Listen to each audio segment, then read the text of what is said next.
In this product demo, you will see the Document Assistant in action for SuperOffice. The Document Assistant will help you with document versioning and creating PDF documents directly inside SuperOffice. In the SuperOffice Activity tab, you will find an overview of all activities. This includes regular activities, like phone calls, meetings, and visits, as well as an overview of all your documents. With the Document Assistant powered by panels for SuperOffice, you will get a new Document tab only listing your documents. If required, you can filter on any specific document type. To quickly create a new version of an existing document, select the document line, right-click the mouse and select Create a Copy. For your convenience, the document dialog is open so you can make changes if required.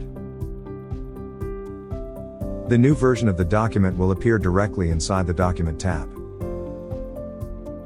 Creating a PDF for existing documents works the same way. Select the document you wish to convert to PDF, right-click the mouse, and select Create a Copy as PDF.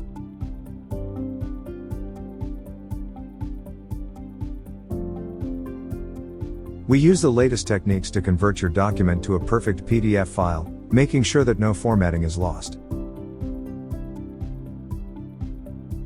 Alright, that's going to do it for this video. If you enjoyed the video, leave a like. If you don't want to miss other videos from us, don't forget to click the subscribe button. In the description below, you will find additional information, including how to start your free trial. Thanks for watching, until next time.